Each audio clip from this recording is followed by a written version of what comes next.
Di kelas tuh ranking 1, 2, 3. Tidak. Oh tidak. Tidak. Oh. Tidak.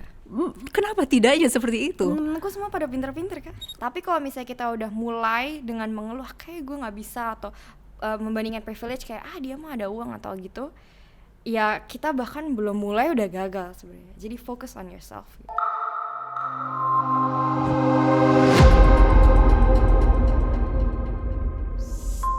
Yuk kita bersuara.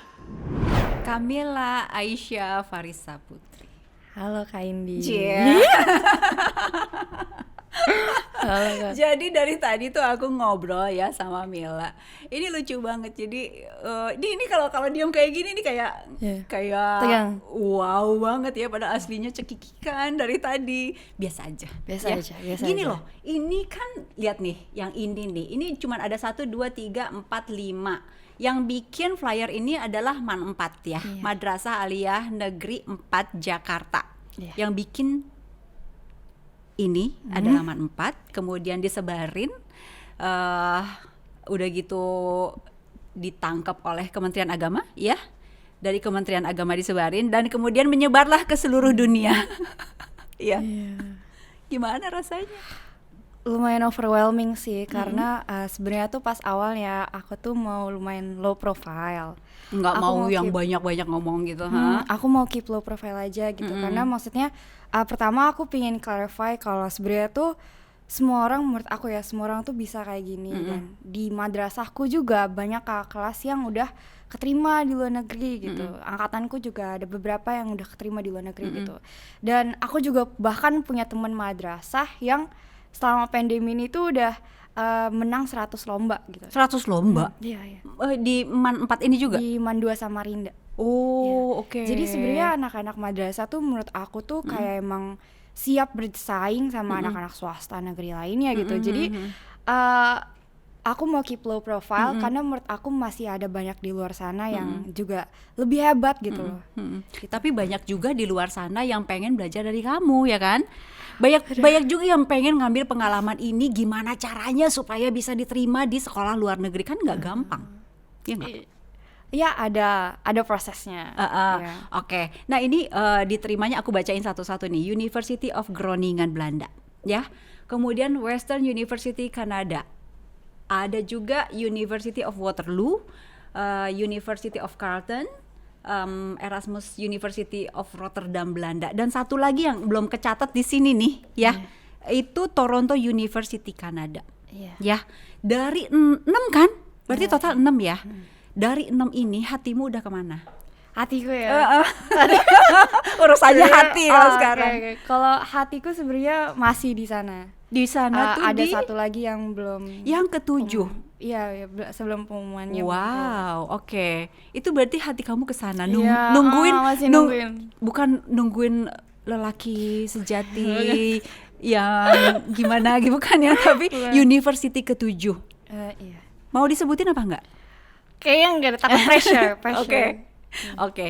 Kenapa yang nunggu yang ke-7 dulu? Di situ apa kelebihannya? Menurut aku juga pertama universitas itu dalam segala aspek tuh emang lebih bagus ketimbang universitas-universitas Yang ini? mostly dan juga yang ini gitu. Dan juga dia lokasinya di Singapura. Jadi lebih dekat sama mama sama ayah gitu. Oke. Lebih bagusnya apanya? Lebih bagusnya, waduh, aku agak susah ya takut salah ngomong, tapi sebenarnya kalau dilihat dari ranking kan ada QS World Rankings atau kayak gitu-gitu, itu emang lumayan di atasan. Lumayan di atas. Nah ini kalau dilihat nih, ada Kanada berapa biji nih? Kanada ada berapa coba? Kanada kayak ada 3 ya sama yang Toronto itu ya. Terus sisanya Belanda, Kanada, Belanda gitu. Kenapa sih 2 negara ini yang kayaknya kamu banyak apply?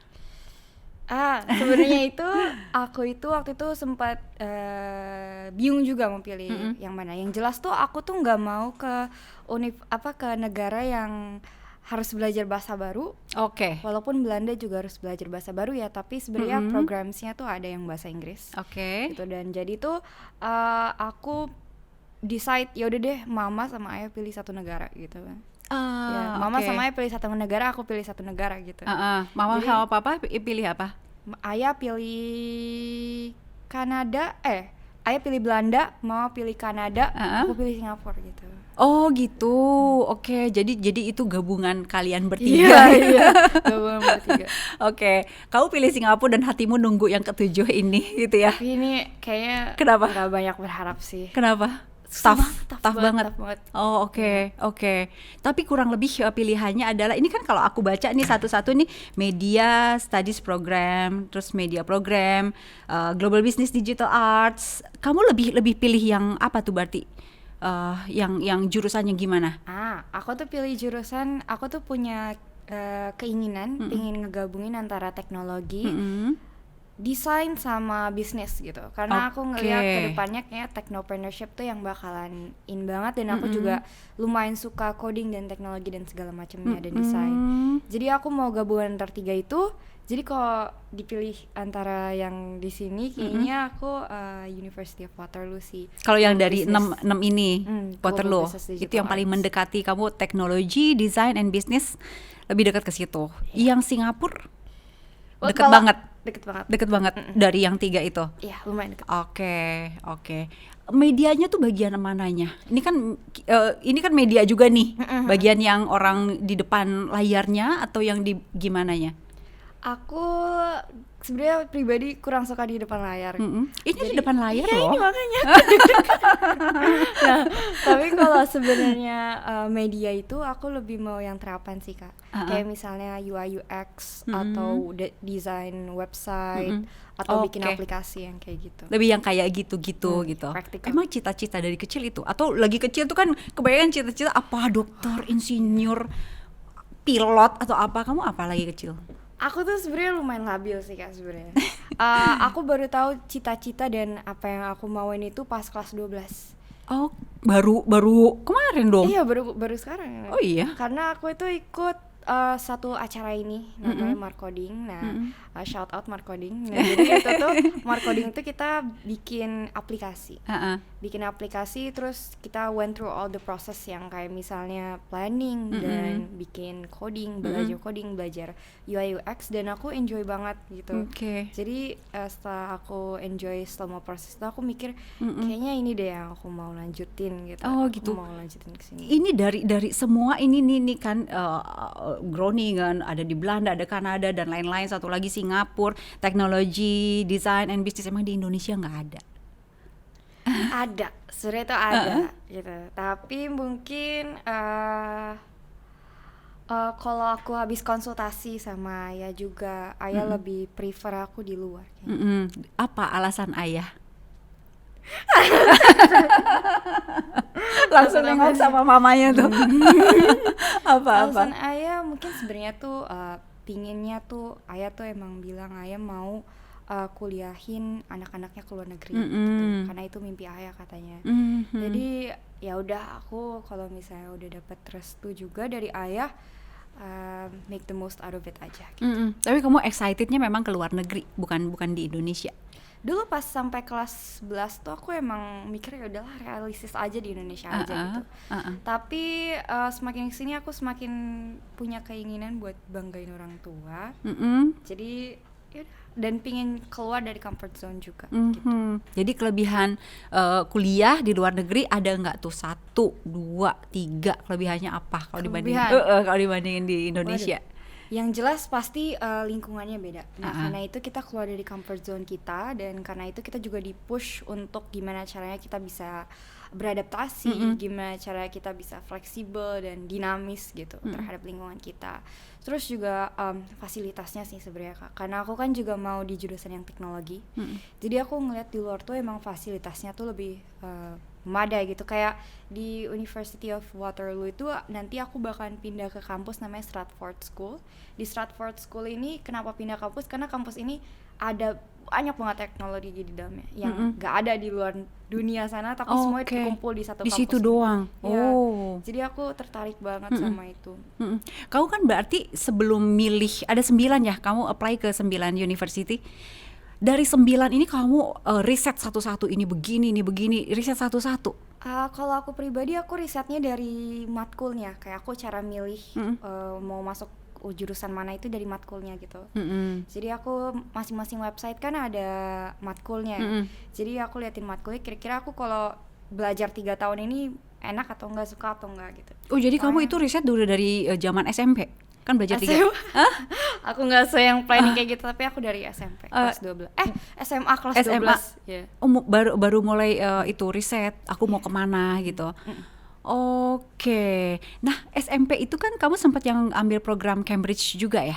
Oh iya. SMP. Nah terus kamu lanjutin ke SMA ngambil program Cambridge. Apa tuh kayak udah terplanning gitu. Kamu tuh kayak udah terplanning nanti aku dari SMP Cambridge, nanti SMA Cambridge, nanti kuliahnya kemana gitu. Kayak udah terplanning kayak gitu. Sebenarnya enggak ya Kak. Jadi tuh aku tuh kenapa aku mau SMA di Cambridge lagi itu karena sebenarnya aku tuh susah Kamu geli ngafalin. sendiri, Aku tuh susah ngafalin.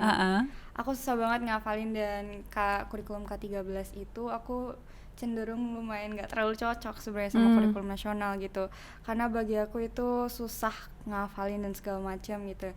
Sedangkan yang aku dapetin dari SMP itu kita belajar kalau di Cambridge itu lebih analytical gitu. Jadi lebih yang pahamin teori, dari teori kita bisa gerak kemana aja gitu. Jadi kayaknya karena itu aku lebih prefer teaching method yang itu. Jadi aku mencoba SMA cari yang Cambridge juga. Oke. Nah persiapan untuk program Cambridge ada nggak yang persiapan khusus gitu yang kamu lakukan? Atau gimana? Ada nggak? Palingan waktu itu sih Kak, aku tuh pas kelas 11 sama kelas 12 aku les matematika, tapi itu kurikulumnya A-levels juga, Cambridge, tapi itu untuk tes masuk Singapura. Jadi bukan untuk di sekolahnya gitu. Oke. Susah nggak sih ngambil program Cambridge itu? Apanya yang susah? Susah banget. Apanya? Susah banget. Yang susahnya itu karena itu analytical.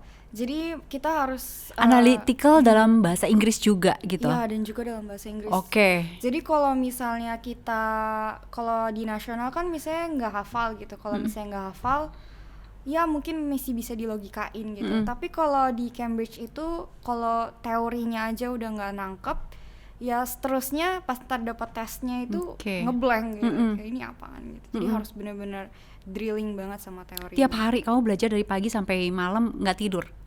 Wah, enggak, jauh. Aku masih tidur. Masih tidur? Yeah. Di kelas? Lumayan. Dapat bocoran juga soalnya. Oh iya, ya Allah. Sehari belajar berapa jam? Oke, kalau kelas 10 aku cenderung lumayan carefree. Aku nggak terlalu belajar sih pas kelas 10 itu. Karena itu zaman sebelum pandemi ya? Zaman sebelum pandemi. Di situ aku kayak lumayan fokus juga sama OSIS. Nah, dan juga di kelas juga. Jadi itu gini Kak, mungkin di berita-berita ada ya yang aku tidur itu ya. Tapi itu sebenarnya ada alasannya sih Kak. Kayak aku tuh kan OSIS, nah karena OSIS tuh aku cinta banget sama OSIS dan segala hal yang ada di OSIS gitu. Jadi aku pulang malamnya juga aku tidur malam. Jadi pas besok paginya aku ngeliat sekolah tuh ya kayak tempat tidur gitu. Jadi pas aku masuk kelas aku tidur gitu. Nah, di depan duduknya? Alhamdulillah aku nggak pernah di depan. Aku nggak pernah di depan. Tapi guru tahu dong, kelihatan ada yang tidur. Tahu. Terus diapain? Waktu itu aku sering sih waktu itu sempat diceramahin gitu. Serius? Sempat di kelas diceramahin ya? Dibawa keluar dulu. Dipanggil terus diceramahin gitu. Terus? Nah, itu aku juga lumayan nyesel sama diri aku sendiri karena itu salah aku juga, time managementnya nggak bagus gitu. Terus pandemi, dan semenjak pandemi itu aku belajar ya kalau misalnya kirain dan semenjak pandemi itu aku tidur lebih nyenyak gitu. Itu juga benar. Iya, sebenarnya di pandemi itu juga jauh lebih enak tidurnya karena kita di kamar mulu kan, nggak kemana-mana gitu. Tapi sebenarnya pas di pandemi itu karena itu aku tuh belajar aku tuh ternyata nyadar kalau sebenarnya yang draining banget itu transportasi, terus kayak bergerak. Emang berapa jam kalau misalnya ke lokasi sekolah? Aku dari rumah ke sekolah 10 menit. 10 menit. Terus yang bikin draining apa ya? Kayak gerak-gerak gitu terus di kelas gitu. Itu lumayan ambil energi. Tapi kalau di rumah kan ya kita bangun pagi tinggal jalan berapa langkah terus duduk terus buka Zoom, itu kan saving energy banget. Nah karena itu jadi ada banyak energi yang aku bisa luangin buat belajar gitu. Oh oke. Berarti kalau dibilang kamu selesai online nih, kan belajar online sampai jam 12-an atau jam berapa? Online tuh jam 12. Nah, jam 12. Dari situ kamu mulai belajar lagi jam? Oh, sebenarnya di situ tuh aku emang time managementnya masih kurang bagus. Jadi aku baru bangun jam 12 gitu. Nah, terus Baru aku bangun jam 12 gimana dulu maksudnya? sempet pas aku motivasi aku 12 yakin, siang, 12 malam? Iya, 12 siang. Serius? Aku yakin semua murid tuh juga ngerasain kalau di selama pandemi itu emang motivasinya menurun Iya, banget. bener. Pas awal itu aku emang susah buat set time buat bangun gitu. Tapi abis itu aku mulai belajar kalau harus ada kompensasi aku tidur-tidur di kelas ini gitu kan. Jadi aku berusaha bangun setiap habis asar sama habis isya itu aku belajar. Sendiri atau pakai guru Iya, les atau sendiri. ada mama sama papa yang sendiri? Karena aku ya sendiri dan juga dapat buku Cambridge gitu. Jadi bisa belajar sendiri. Oke. Jadi kamu tuh kayak yang di kelas udah gitu kan belajar, tapi cari waktu juga untuk belajar di sore dan juga di malam. Itu kayak keluar dari motivasi diri atau ada juga dari orang tua? Aku tuh dari motivasi diri sih kan. Ketika aku mulai tobat tuh mulai ikut kelas, terus kayak mulai ikut kelas dan aku mulai perhatiin, aku nyadar waduh, aku ketinggalan banyak banget. Tobat gitu. itu kelas berapa? Kelas 11,5. 11,5. 11 awal. Oke. Aku mulai ngerasa menyadari ketinggalan banget gitu, dan itu kan kayak FOMO ya. Dan juga aku juga ngerasa anxious banget gitu. Nah akhirnya aku ya udah setiap materi belajar sendiri, materi besoknya juga aku pelajarin just in case gitu. Oh gitu. Jadi disitulah kamu udah mulai, aduh gue ketinggalan nih, gue nggak boleh. Terus mulai tahu diri gitu. karena ternyata waktu tinggal 1,5 tahun lagi menuju ke nyari kuliah ini gitu ya. Oke. Nah ini kan ada 6 nih. Kamu kayak macam diperebutkan gitu. Atau diperebutkan atau apa tuh istilahnya? Kamu diterima di sini sampai 6 gitu. Sempat pusing nggak? Aduh banyak banget yang terima. Gue kemana ya gitu? Aku juga sebenarnya nggak nyangka sih ya Kak. Aku kan awalnya tuh malah justru aku mikirnya aku nggak bakal keterima di mana-mana gitu. Malah kepikirannya begitu? Iya, Kenapa? Makanya karena standar luar negeri aku paham mereka lebih tinggi gitu. Jadi lumayan pesimistik gitu. Nah tapi jadi makanya karena itu aku apply banyak gitu. Siapa tahu nyantol 1 gitu. Ternyata nyantol 6. Abis itu untuk yang diperebutkan itu sebenarnya alhamdulillah sih lumayan bisa tereliminasi. Jurusan-jurusannya karena juga beda ya. Jadi dari situ aku bisa milih yang paling pas tuh yang paling pas gitu ya. Paling Oke. Nah, kalau misalnya kayak gitu kan berarti kamu ada yang ditunggu yang di Singapura. Kalau misalnya itu mudah-mudahan diterima. Aku berharap kamu diterima sesuai dengan hatimu gitu. Tapi kalau enggak kan harus ada plan B. Dari 6 ini yang mana plan B? Kayaknya sih untuk sekarang University of Waterloo yang Global Business Digital Arts. Oke. Dan sama papa sama mama udah oke. Kamu anak cuman 1 jauh-jauh udah oke, udah boleh. Udah, insyaallah. Oke. Ada beasiswa juga? Lagi nunggu pengumumannya Kak. Nah itu dia sebenarnya juga tentang beasiswa juga yang agak ada problem di situ.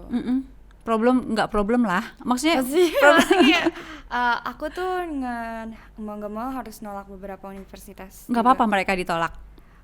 Nggak akan ada yang cinta ditolak dukun bertindak. Nggak ya? Nggak apa-apa ya, nggak ada resiko apa-apa. Nggak apa-apa, karena emang nggak ada biaya kan, nggak cukup, karena itu mahal banget. Oh oke. Nah ini belajar kan pagi belajar sampai jam 12, terus abis asar belajar, abis isya belajar.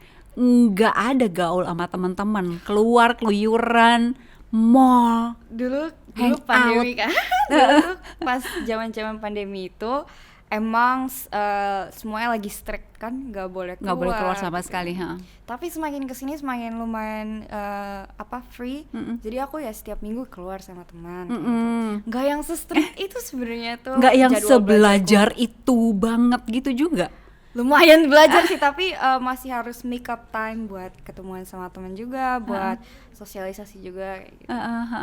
Ngeliat teman-teman seumuran yang lebih banyak waktu buat main, ada ngiri nggak sih?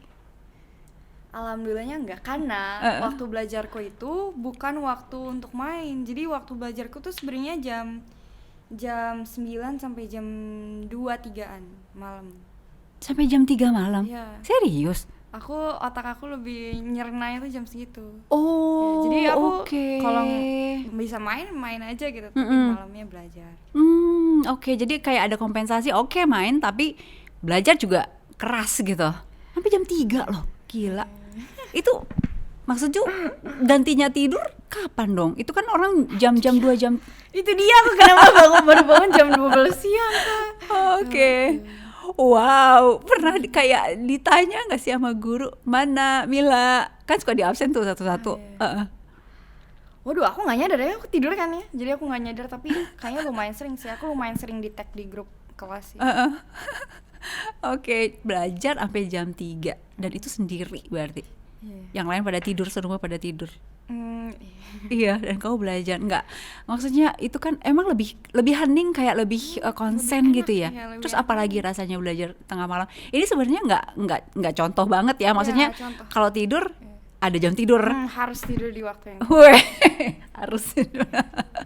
Tapi justru disitulah kamu bisa lebih konsen. Iya, aku lebih konsen. Oke. Nah, yang paling sulit apa untuk diterima di 6 itu?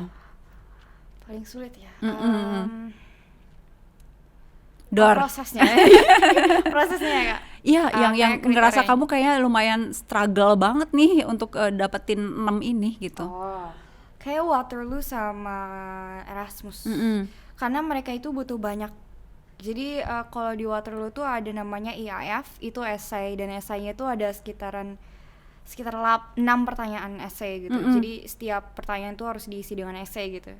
Itu lumayan lama siapin essay-nya. Dan kalau Erasmus tuh ada, kalau nggak salah ada CV juga. Ya itu CV, bikin CV-nya lumayan susah. Kalau CV kan ya tinggal keluarin kurikulum vitae kamu kan sebenarnya. Tapi yang paling sulit berarti essay. Isinya. Isi dari CV-nya itu kayak mempersiapkan aku kan pas ngelihat, aku nyadar diri juga nih Kak, aku kayak waduh, aku kayaknya kurang banyak lomba, aku kurang banyak prestasi. Yang gitu. itu prestasi segala macam. Terus jadi pas kelas 12 ya udah aku cari satu bidang di mana kira-kira aku bisa coba untuk lombain gitu. Apa? Speech sama MUN dulu ada debat bahasa Inggris. Di sekolah semua? Aku ikut lomba aja Kak. Dan dapat di luar sekolah. Podium? Alhamdulillah. Apa? Yang dapatnya speech sih Kak. Ke-1? Waktu itu gimana bilangnya? Aku nggak tahu. Kan aku cuma nanya, bagian menjawab kamu. Alhamdulillah ya, dapat beberapa gitu. Nah, habis itu juga ada yang aplikasi building itu juga lumayan banget dapat pembelajaran dan buat masukin ke CV-nya juga. Jadi kamu ngerasa dari 6 university ini kamu diterima itu lebih banyak karena prestasi di luar kurikulum atau gimana? Yang bikin mereka ngelirik kamu dan terima kamu tuh dari apanya? Kayaknya itu kita tuh punya komponen-komponen puzzle gitu, menurut aku ya Kak. Kita punya komponen-komponen puzzle gitu. Jadi ada essay, ada nilai, ada CV, prestasi. Gimana caranya itu prestasi kita, essay kita, dan nilai kita itu pas banget buat jurusan itu. Racikannya pas. Ya, racikannya pas gitu. Jadi mungkin ada formulanya juga gitu. Dari situ aku belajar dari YouTube video gitu, kayak orang-orang yang udah keterima di universitas ini. Apa sih kira-kira racikannya mereka, essay mereka kayak gimana, aku coba tiru tapi in my own way gitu. Dan jadi gitu. Oke, jadi kamu prestasi ada, maksudnya udah ada di situ ya. Kalau ngomong soal racikan ya, itu terus nilai akademis bagus-bagus semuanya. Harus dimaksimalin sih. Gitu. Jadi tapi mau nggak mau. Kau kalau misalnya dibilang di kelas tuh ranking 1, 2, 3. Tidak. Oh tidak. Oh tidak. Kenapa tidaknya seperti itu? Aku semua pada pinter-pinter Kak. Oh iya? Iya. Oh iya? Pada banyak yang lebih pinter-pinter dari aku. Oke, tapi ada komponen lain yang kamu bisa unggulin. dibandingkan sama teman-teman yang pintar-pintar tadi itu? Komponen apa? Prestasi di luar akademis? Iya kayaknya. Oke, itu. Terus nilai akademis. Terus apalagi tadi komponennya? Esai, nilai akademis. Esai. Esai. Nah, Esai itu susah. bagian tough juga. Sangat menurut aku. Oke, kamu isinya apa sih sampai esai yang tough itu bisa dilirik sama mereka? Harus oke. Pertama aku tuh kenalan dulu sama diri aku sendiri gitu. Merenung dulu kira-kira aku tuh sebenarnya maunya apa, aku tuh unggulnya di mana, aku tuh bisa apa, pengalamanku tuh apa. Jadi kalau dilihat di internet tuh ada banyak strukturnya. Aku tuh ngikutin struktur yang pertama itu goal aku di hidup tuh apa gitu. Jadi Itu di bagian essay disebutin. Goal aku di hidup tuh apa? Apa? Aduh, agak private sih, aku malu juga sih kalau misalnya. Sebutin dikit aja yang bagian nggak terlalu private. Oh, sebenarnya aku pengen bikin startup sih Kak. Oke, keren. Itu disebutin di essay. Aha, terus? Goal kita itu, terus juga apa sih namanya? Kenapa aku tertarik sama itu gitu. Kenapa?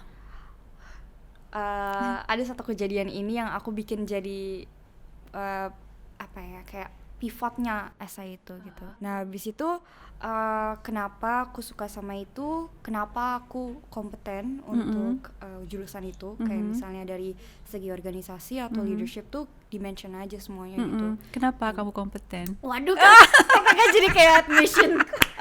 Kepo. Kayak ininya.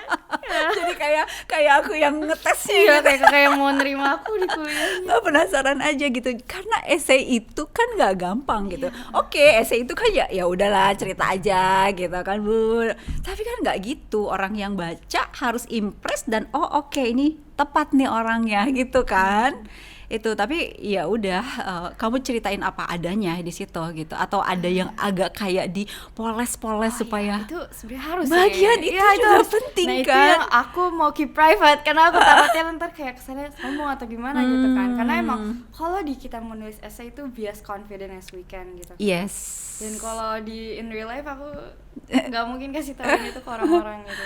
Nggak apa-apa, tapi yang penting kan kamu udah paling nggak ada 6 nih yang udah nyangkut gitu ya, dan ditunggu lagi yang ke-7 gitu ya.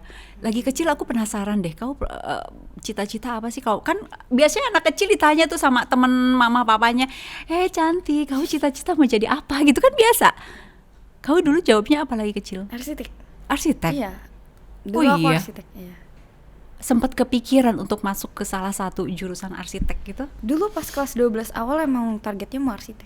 Ya, tapi berubahnya jauh. Iya, jauh banget ya. Nah, itu aku ambil tes bakat sih. Karena tes bakat I itu see. aku Oke. jadi belajar, wah kayaknya aku nggak baik deh kalau di arsitek, kurang cocok gitu. Karena aku di arsitek tuh katanya harus attention to detailnya tuh kuat ya. Dan kamu nggak attention to Kurang. detail? Iya, aku kurang gitu. Aku lebih Oke. bigger picture gitu.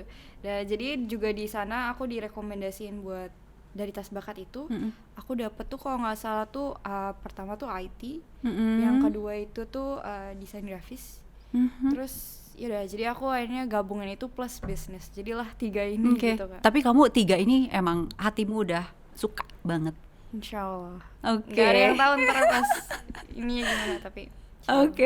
Oke. Nah terus sekarang taruhlah kuliah yang mudah-mudahan di yang ke-7, tapi kalau plan B yang di salah satu dari yang ke-6 itu lulus, kamu mau kerja di mana? Kerja. Di Indonesia kah atau mau lanjut di negara tempat university itu? Yang jelas aku mau kerja dulu di luar. Mhm. Aku mau kerja dulu di luar karena aku mau bikin apa credential dulu, apa namanya? Iya, pengalaman. Iya, pengalaman gitu. Nah, itu jadi, dan juga di program yang Waterloo ini tuh sebenarnya kayak promosi ya. Sebenarnya di Apa-apa. program Waterloo ini tuh ada co-op program Kak. Jadi itu kita 2 tahun kerja, 4 semester kerja tapi dibayar gitu. Dan mereka bekerja sama companies kayak Microsoft, Google, dan companies yang kayak gitu yang lumayan teknologi. Jadi kalau misalnya aku masuk ke universitas ini, harapan aku bisa kerja di sana. Oke. Wow, S2? Ya. Mau S2 lanjut juga di situ? Mau. Tapi aku masih nggak tahu negaranya di mana atau jurusan apa atau kuliahnya apa. Tapi insya Allah aku udah tahu jurusan. Kamu dapat ini semua dari ngerasa dari mama atau papa? Apanya Kak? Ya, ini kayak udah apa ke depan tuh kayak udah terplanning gitu, atau kamu lebih sering terinspirasi oleh siapa? Aku terinspirasi banget sama Belva Devara sama Iman Usman. Oh, Ya. oke. Kenapa? Karena aku cita-cita kan, aku kan pengen bikin startup ya Kak. Mm-mm. Nah, aku ngelihat mereka itu adalah anak muda yang bisa memanfaatkan edukasi mereka dan pengalaman kerja mereka di luar negeri gitu. Mm-mm. Tapi mereka bukan yang kebablas ke luar negeri, Mm-mm. tapi mereka malah take a step back and lihat problems di Indonesia ada apa gitu, dan try to solve it, dan itu dengan bangunnya ruang guru gitu. Oke. Jadi itu visi Salah misi satu. aku ya. Wow. Kalau dari mama papa kamu lebih apa? Absorb dari siapa yang paling Absorb. banyak? Absorb knowledge atau Ya knowledge, ya prinsip, ya apapun itu gitu. Oh, dua-duanya. Dua-duanya. Dua-duanya itu Mau adil mama. takut nih live soalnya. Kalau ayah itu hardworking banget orangnya. Oke. Alhamdulillah aku lumayan privileged buat bisa dapat orang tua yang satu tuh hardworking, satu tuh mentalnya hard, Oke. mentally strong, Mm-mm. mentally strong gitu. Jadi dari masing-masing aku ngambil nilai plus Mm-mm. yang sangat amat berguna sih untuk Oke. hidupku ke depannya. Oke, tadi kamu di awal katanya deg-degan. Iya, deg-degan. Sampai Iya. sekarang masih nggak? Lumayan santai ya ternyata. Iya, betul seperti itu. Jadi santai aja. Oke, sekarang kan teman-teman yang anak-anak SMA gitu atau bahkan SMP lagi pada nonton ini gitu, mereka pengen tahu gitu. Aduh, keren banget ya Kak Mila ya. Amin. Oh iya dong, keren banget loh. 6 loh. 6. Luar biasa. Kalau aku bisa standing ovation, Terima kasih, wow Kak. banget. Tapi apa yang bisa kamu share buat temen-temen? Gini loh gitu. Bagian jangan ditirunya yang mana, Oke. bagian yang bisa diterapin yang mana, supaya mereka juga bisa paling enggak berprestasi setelah lulus tuh oke, dilirik sama university luar negeri atau dalam negeri gitu. Sok.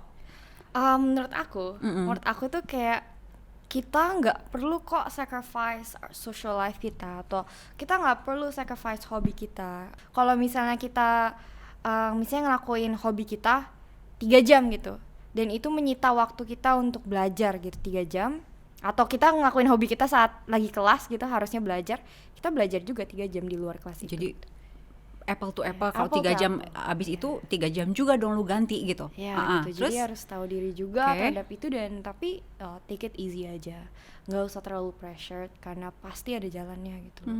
Dan di luar negeri itu lumayan gampang admission processnya gitu loh, nggak kayak yang PTN atau SNMPTN, SBMPTN aku lupa liatnya lumayan ribet ternyata. iya, SNMPTN yang undangan ke university terkemuka di Indonesia kan. SBMPTN, maaf Kak, SBMPTN. SBM itu yang lewat tes, ujian. iya. Itu aku ngeliatnya lumayan jauh Tough lebih susah, banget, iya, iya. jauh lebih susah gitu. Jadi itu take it easy dan banyak banget searching di internet gitu. Oke, kalau misalnya mau searching di internet apa ininya, keywordnya? Oke, pertama kita harus tahu dulu kita tuh mau factors yang kita take itu count tuh apa. Saya biaya atau negara atau universitas atau apa gitu. Nah, kalau aku pribadi waktu itu pertama faktornya negara kan ya Kak. Jadi kamu browsing keywordnya per apa? negara. Per negara. Per negara aku waktu itu Belanda, aku ambil top 50 university di Belanda, top 50 university di Kanada sama di Singapura. Aku searching satu-satu mereka ada jurusan yang aku mau atau enggak gitu. Nah, habis itu Setelah ada jurusan, catat deadline. Deadline open application-nya kapan, tutup application-nya kapan, terus catat juga requirements-nya, entry requirements-nya apa aja. Itu semuanya kalau bisa dijadiin di satu file gitu loh. Jadi kita Oke. selalu ingat. Dan juga start early. Karena bukannya itu rata-rata itu Oktober September buka Oke. pengumumannya. Sedangkan Oktober September tuh sedangkan SNM sama SBM baru mulainya kan tahun depannya kan. Ya, jadi Oke. start early. Jadi dari awal kelas 12 tuh udah mulai browsing, udah mulai itu yang kamu maksud start early. Oke, terus apa lagi? Oke, ini lumayan sensitif, tapi aku pengen banget bilang ini ke luar sana, jangan pernah mulai dengan mengeluh dan membandingkan privilege kita ke orang lain gitu. Karena walaupun aku paham pasti tuh ada masa-masa kayak nggak dibolehin orang tua, atau jurusannya harus sesuai orang tua, atau ya banyak lah ya masalah. Tapi sebenarnya kita sendiri tuh bisa bikin options kita sendiri gitu loh. Kita bisa bikin options untuk diri kita sendiri, dan kalau misalnya ada masalah, cari solusinya. Pasti ada solusinya. Tapi kalau misalnya kita udah mulai dengan mengeluh kayak gue nggak bisa, atau membandingkan privilege kayak dia mah ada uang atau gitu, ya kita bahkan belum mulai udah gagal sebenarnya. Jadi focus on yourself gitu. Yeay, kamu keren banget, sumpah. Sumpah pasti mama sama papa pada bangga banget. Bangga kan, Ma? Wis, sanggukannya. Oke, Kamila Aisyah Farisa Putri, terima kasih ya. Sama-sama. Udah bagi tips jitu gitu buat teman-teman. Terus mudah-mudahan kamu bisa dapetin apa yang kamu mau. Amin. Ya, Makasih, Kak. sehat selalu, semoga berkah. Ya, assalamualaikum warahmatullahi wabarakatuh. Waalaikumsalam warahmatullahi wabarakatuh.